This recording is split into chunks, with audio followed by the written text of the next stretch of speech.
समझती हूँ कि जीवन में चुनौतियाँ और संघर्ष जो है वो जीवन भरा हुआ है।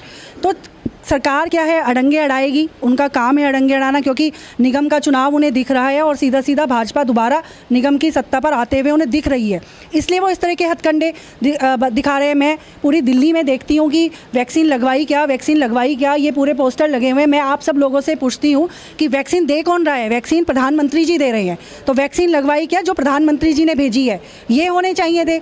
लेकिन दिल्ली का मुख्यमंत्री, मैं समझती हूँ इतना गैर जिम्मेदाराना व्यक्ति हो सकता है, ये मुझे उम्मीद नहीं थी, क्योंकि देश की राजधानी में हम बैठे हैं और देश की राजधानी से जो एक मैसेज जाता है वो पूरे देश में जाता है और देश ही नहीं विदेशों में जाता है। तो वो अपनी ही छवि खराब कर रहे हैं इन सब चीज़ों से, क्योंकि अंतोगत्वा जो व्यक्ति ईमानदारी की राजनीति करता है, जो सच्चाई के रास्ते पर चलता है, भले ही वो धीरे धीरे चले लेकिन सफल जरूर होता है। अरविंद केजरीवाल जी का हश्र आने वाले समय में आप सबको देखना पड़ेगा। नमस्कार, मैं आज़ाद कबीर, आप देख रहे हैं W2H न्यूज़ एक भारत। इस वक्त हम दिल्ली में हैं, देश की राजधानी दिल्ली के राजौरी गार्डन इलाके में हैं। आप ये पीछे मेरे बैकग्राउंड में आप देख सकते हैं कि ये साउथ दिल्ली नगर निगम वेस्ट जोन का ये दफ्तर है, कार्यालय है। आज श्रीमती श्वेता सैनी जी को साउथ दिल्ली नगर निगम वेस्ट जोन का चेयरमैन नियुक्त किया गया है। आपका बहुत बहुत बधाई हम आपको दे रहे हैं। सबसे पहला सवाल मैम हमारा आपसे ये है कि आपको चेयरमैन बनाया गया है, तो आपके लिए एज ए चेयरमैन 5 सबसे बड़ी चुनौती वाले काम कौन से हैं जो कि आप करना चाहते थे, आपका ड्रीम था कि इस इलाके को आप बदल करके रख देंगे, वो 5 काम कौन से हैं? देखिए, ऐसा होता है कि जब हम चुनाव लड़ते हैं तो बहुत सारी अपेक्षाएं जनता की होती हैं हमसे, और उन अपेक्षाओं पर भारतीय जनता पार्टी का हर एक काउंसलर खरा उतरा है, ये मैं बहुत विश्वास के साथ कह सकती हूँ। चुनौतियाँ कभी ख़त्म नहीं होती, क्योंकि राजनीतिक जीवन है। तो इस चेयर पर बैठने के बाद जो भी चुनौतियाँ मेरे सामने आएंगी उनको बखूबी हम निभाएंगे, और मुझे पूर्णतः विश्वास है कि हमारे जो मेयर हैं और हमारे जो जितने भी जोन चेयरमैन बने हैं, स्टैंडिंग कमेटी चेयरमैन जो यहाँ के अभी चेयरमैन थे, जोन चेयरमैन वो बने हैं, तो हम सबके नेतृत्व में और हम सब पार्षदों के सहयोग से बहुत अच्छा काम होगा। मैडम, हम ये जानना चाहते हैं मैम कि आप इलाके की समस्या, आप 3 समस्या ऐसी हम जानना चाहते हैं जो कि आप अभी सबसे पहले उसको रिजॉल्व करेंगे। देखिए, सबसे बड़ी समस्या तो फंड की है। आपको भी पता है कि दिल्ली सरकार द्वारा निगम को कोई फंड नहीं दिया जा रहा है, जिसकी वजह से निगम जो काम कर सकता था वो नहीं किया, क्योंकि निगम जो है वो एक ऐसी संस्था है जो सिविक एजेंसी होने के नाते लोगों की रोज़ की समस्याएं, जैसे सफाई की समस्या है, स्वास्थ्य की समस्या है, उन सब से जूझता है। तो मुझे लगता है कि सबसे पहले तो फ़ंड की जो समस्या है उस पर हम काम करेंगे, और सफाई व्यवस्था क्योंकि रोज़ होने वाला काम है, लेकिन जितना भी हमसे हो पाएगा हम कोशिश करेंगे कि बहुत अच्छे से अपने एरिया को, पूरे जोन को हम स्वच्छ रख सकें, साफ़ रख सकें। साथ ही स्वास्थ्य विभाग को, क्योंकि पिछला जो 1.5 साल गया है वो कोविड की वजह से हम सभी लोग बहुत, मैं कहूँगी लाइफ ही बहुत पीछे चली गई है, तो उस लाइफ को पटरी पर लाने की कोशिश करेंगे। और सब पार्षदों के सहयोग से अपने सिविक सेंटर में जो हमारे अधिकारी बैठे हैं, जो हमारे जैसे मेयर हमारे बैठे हैं, उनके सहयोग से जैसे जैसे वहाँ से फ़ंड रिलीज़ होता रहेगा, और फंड ना भी हो तो भी हम अभी काम कर ही रहे हैं, तो डेंगू, मलेरिया, चिकनगुनिया जैसी जो रोज़ की हमारी समस्याएं हैं उन पर हम काम करेंगे। एक आरोप लगता है दिल्ली सरकार के, अरविंद केजरीवाल, मुख्यमंत्री अरविंद केजरीवाल साहब आरोप लगाते, दिल्ली सरकार का आरोप है बीजेपी के ऊपर कि MCD के जो स्कूल्स हैं उसकी हालत बहुत ही ख़राब है, बदतर है। आपने उसको है ना एक कूड़ा खाना बना करके रख दिया है। उस पर बीजेपी का क्या स्टैंड है, आपका क्या स्टैंड है? आप इस जोन में क्या स्टेप लेंगी स्कूल को रिफॉर्म करने में, आप क्या स्टैंड? देखिए, मैं आपको ये कहना चाहती हूँ कि ये मैं चुनौती आपको देती हूँ, और ये मैं आपको अगले 5 दिन का काम देती हूँ आप सबको, कि अगले 5 दिन आप निगम के स्कूलों में जाएं और वहाँ जाकर देखें कि हम बच्चों को सीमित संसाधनों में भी कितनी सुविधाएं दे रहे हैं। हमारे स्कूल में सोलर पैनल लगाए,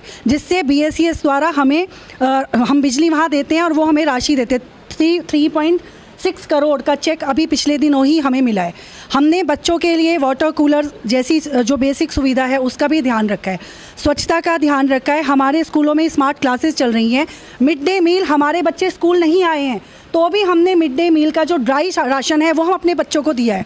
मैं आप सबको कहती हूँ, आप देखिए, मैं तो ये कहती हूँ ना कि आप जाकर देखें और जाकर स्वयं देखें और तब जनता को बताएं। ये देश की राजधानी दिल्ली है, हमें क्या मिड डे मील से आगे नहीं निकलना चाहिए? मैंने एक एज ए जिम्मेदार मीडिया का एडिटर इन चीफ होने के नाते मैं अपने बच्चे को एमसीडी के स्कूल में पढ़ाने के लिए ना सोचता हूँ कि मैं अपने बच्चे को क्या एमसीडी के स्कूल में पढ़ाऊँ, और आप भी अपने बच्चों को या आपके रिलेटिव्स एमसीडी स्कूल में मेरे ख्याल से आई थिंक नहीं पढ़ाते होंगे।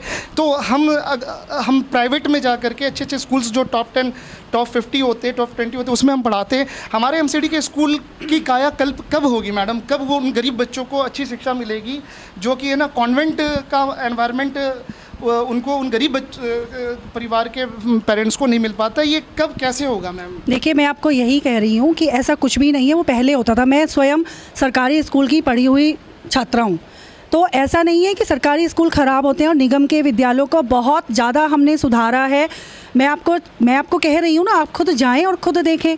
और जो आपने एजुकेशन की बात की है, पिछले कुछ वर्षों से तो हमारे यहाँ इंग्लिश मीडियम क्लासेस भी चल रही हैं। इंग्लिश मीडियम क्लासेस चल रही हैं। जैसे आपने प्राइवेट स्कूलों में जो कलरफुल फर्नीचर आप देखते हैं, वो कलरफुल फर्नीचर हमारे यहाँ है। उनकी स्मार्ट क्लासेस हमने उनको दी है। बच्चे जो हैं वो स्मार्ट क्लासेस पर पढ़ते हैं। आज हमारे निगम के भी बच्चे, अभी ऑनलाइन क्लासेस भी बच्चों की चल रही है। तो देखिए, धीरे धीरे ही सब कुछ होता है। ऐसा नहीं है कि मैं ये नहीं कहती कि सब कुछ हो गया होगा, लेकिन हमेशा इम्प्रूवमेंट का स्कोप रहता है। आप कितना भी कर लें, इम्प्रूवमेंट का स्कोप हमेशा रहता है। और हम निश्चित तौर पर, मैं क्योंकि मेरी जो बैकग्राउंड है वो एजुकेशन की बैकग्राउंड है। मेरे पापा आज यहाँ आए हुए हैं, स्वयं टीचर रहे हैं वो, और मैं स्वयं भी टीचर रही हूँ। मेरी मम्मी जो थी वो भी टीचर थी। तो हमारा जो पूरा एक फैमिली बैकग्राउंड है वो एजुकेशन बैकग्राउंड है। तो एजुकेशन बैकग्राउंड होने के नाते मैं स्वयं स्कूलों से बहुत ज़्यादा अटैच हूँ। और मैं आपको बताना चाहती हूँ कि हमने जो आपने बात की प्राइवेट स्कूल्स की, उसी तर्ज पर मैंने अपने जो वार्ड का 4 स्कूल मेरे पास पढ़ते हैं, उन चारों स्कूलों के हमने इंटरनल कंपटीशन भी कराए लगातार हर महीने, और फिर उनका एक बड़ा स्पोर्ट्स डे भी किया। नई नई बिल्डिंग्स बनी है। तो मुझे लगता है कि कहीं भी निगम के स्कूल कहीं भी पीछे नहीं है।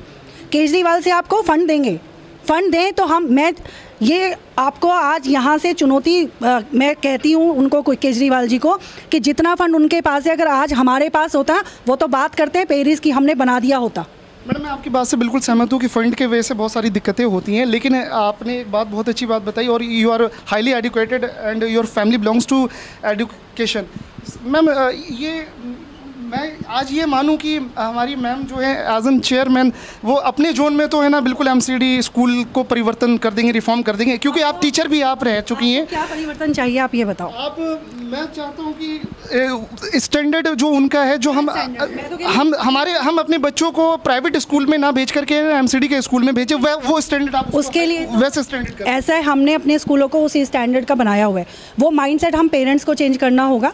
अपने बच्चों को हम भेज कर देखें, अगर नहीं अच्छा लगता तो 1 महीने बाद हम निकाल कर दूसरे स्कूल में कर सकते हैं। मैं इंग्लिश एनवायरनमेंट, इंग्लिश बिल्कुल है, मैं कह रही हूँ अब है।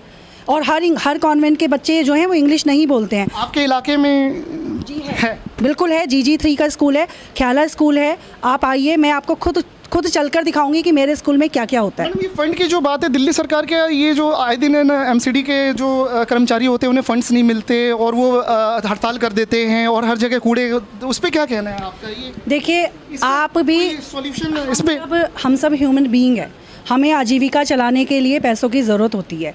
और जो कर्मचारी हैं वो काम करते हैं, तभी उनको पैसा भी चाहिए होता है। उनको हम फ्री में पैसा नहीं देते, लेकिन एक सिस्टम है।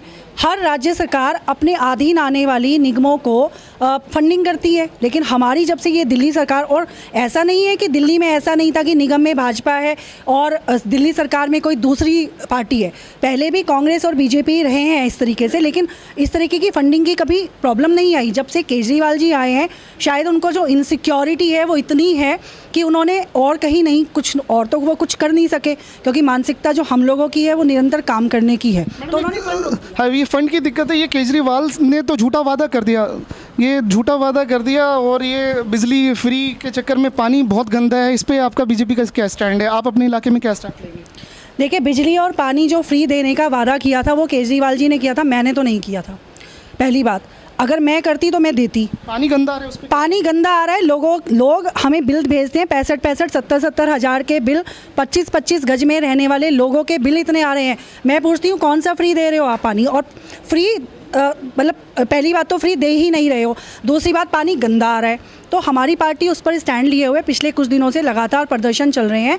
और जल बोर्ड को इन्होंने बिल्कुल खोखला कर दिया है, जिससे जल बोर्ड के जो जेई जो उनके अधिकारी हैं वो काम ही नहीं कर पा रहे हैं, क्योंकि केजरीवाल जी को उन मशीनों के ऊपर भी अपनी फ़ोटो चाहिए। कारण ये है। आखिरी सवाल मैम, ये केजरीवाल होम डिलीवरी राशन का करना चाह रहे हैं और वो आरोप लगाते हैं कि ना बीजेपी इसको रोकती है, एलजी रोकते है, उस पर आपका क्या कहना है? ये क्या सही में ये पब्लिक को राहत पहुंचाना चाहते हैं? आपका इस पर क्या कहना है? बीजेपी क्या हर घर में राशन पहुंचवाने में सपोर्ट करेगी या उसमें वो कुछ खेल खेल रहे हैं? इस पर क्या कहना है? देखिए, भारतीय जनता पार्टी के जो हमारे यशस्वी प्रधानमंत्री श्री नरेंद्र मोदी जी हैं, उन्होंने अभी कुछ दिन पहले आपने सुना होगा कि घोषणा की है कि 80 लाख परिवारों तक वो राशन पहुँचाएंगे, और उसके लिए हम सब लोग कृत संकल्प हैं कि अपने मोदी जी के जो हमने एक उन्होंने संकल्प लिया है वो हम सब लोग पूरा करेंगे। उसमें बाधाएं कितनी भी आए, क्योंकि मैं समझती हूँ कि जीवन में चुनौतियाँ और संघर्ष जो है वो जीवन भरा हुआ है, तो सरकार क्या है अड़ंगे अड़ाएगी, उनका काम है अड़ंगे अड़ाना, क्योंकि निगम का चुनाव उन्हें दिख रहा है और सीधा सीधा भाजपा दोबारा निगम की सत्ता पर आते हुए उन्हें दिख रही है,